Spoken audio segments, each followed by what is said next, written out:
Paliwanag pa ni Liscano, kailangan daw kasi ng mga manok ng sapat na espasyo upang hindi hingalin at magkaroon daw ng stress-free environment. Kaya nga po, ang number 1 kailangan dyan ay may tama tayong patubig, tamang pagbibigay ng electrolytes, vitamins sa ating mga manok. At gayon din ang... Walang ganitong plano ang kanyang administrasyon. Sa ngayon, mayroon ng siyam na Enhanced Defense Cooperation Agreement o EDCA site sa buong bansa kung saan pwedeng magkampo ang mga Amerikanong sundalo. Kabilang dito ang Camilo Osias Naval Base sa Santa Ana, Cagayan, Camp Melchor de la Cruz sa... mapipilitan sila magsabi ng totoo. Gusto nating malaman ano nga ba talaga exactly. Whether verbal or kung may written yan, gusto nating malaman yan kasi sobrang lakas ng loob ng China doon sa mga harassment, coercion, pambobomba ng tubig.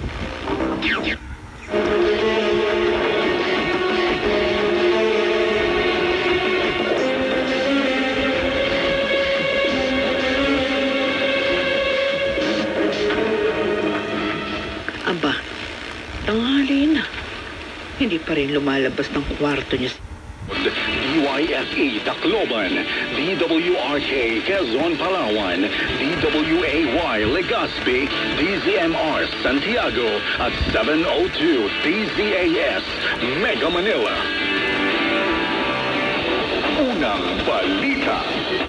So will join us in this activity ay meron ding oportunidad na mas malalim na maintindihan ng issues. Si NTF WPS spokesperson Jonathan Malaya. Radyo Pilipinas. Radyo Pilipinas. Wait along, nandimentika.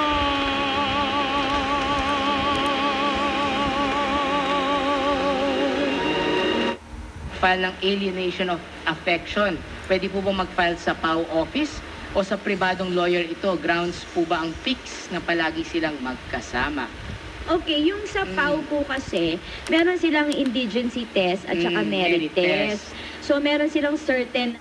Abang ako po'y kanina'y naglakbay papunta ko dito, isang kanta ang paulit-ulit na umaawit sa aking isipan. At ito ang kantang Sa Diyos Lamang Mapapanatag.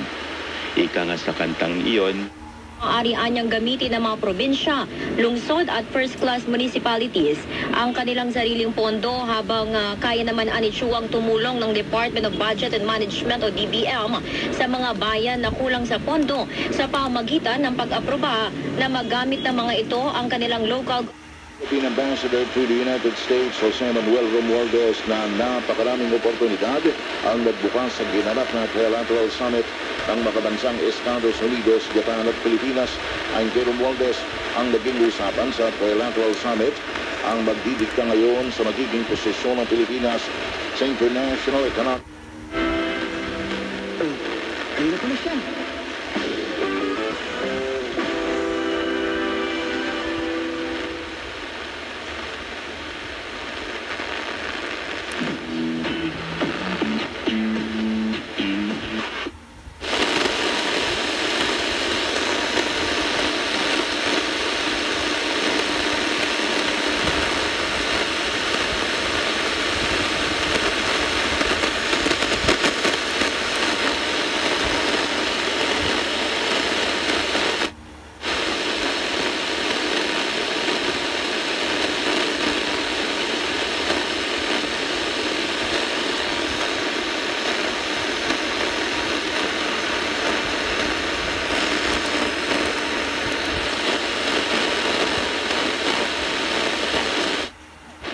Detalles sa report si Mark Abdiel. The AFP and the Coast Guard are protecting our fishermen so that they are able to fish in our exclusive economic zone. We are able to deliver.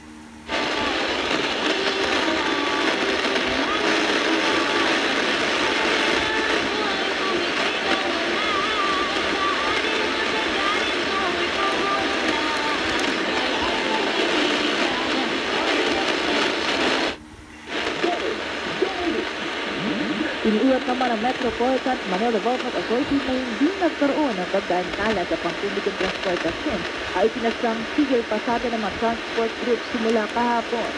Sa katanungan, mga katropa, sinabi ng MMDA na wala sa kanilang 400 na sakyang nakastandby.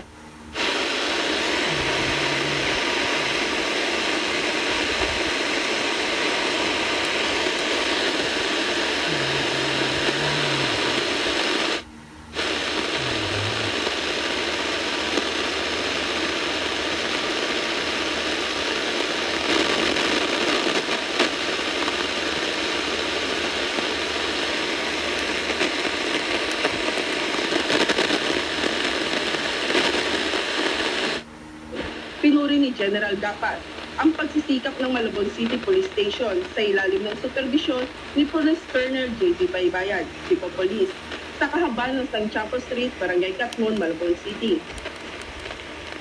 Inihatid ng mga operatiba ng Wara ng Sapinas Section ng Israel, pagkasanay ka na rin sa mga siren, diesel, langit, dinigitol ng disong-ditol. So, wala pa nagpapaywatik na gusto namin. Kaya ito yung may contingency plan at pati yung PCS involved yan, pati yung IOM, yung mga bahada. Nagawa na natin yung dati sa PCS, sila tanong. Pagbabago ng buhay. Bago darating sa atin ang pagbabago ng buhay, kailangan magkaroon muna tayo ng bagong buhay. Magbago muna ang ating buhay. Paano mangyayari yan? Yan ay sa pamagitan ng ating na Candle Chicks sa captivity, nagsisimula ng proseso ng adaptation hanggang sa mapakawalan sa isang protected area. Maigting ang ginagawang pagtulungan ng ng Estado sa U.S. Fish and Wildlife Service bilang bahagi.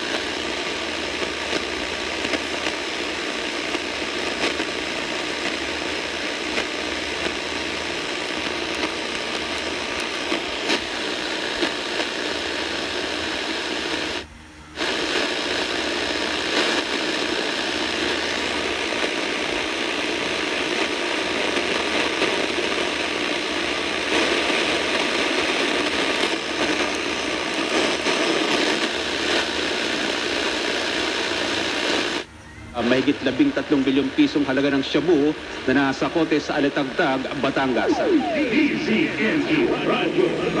May live report si Harley Balbuena. Yes, ininspeksyon ni Pangulong Ferdinand Bongbong Marcos Jr. ang 13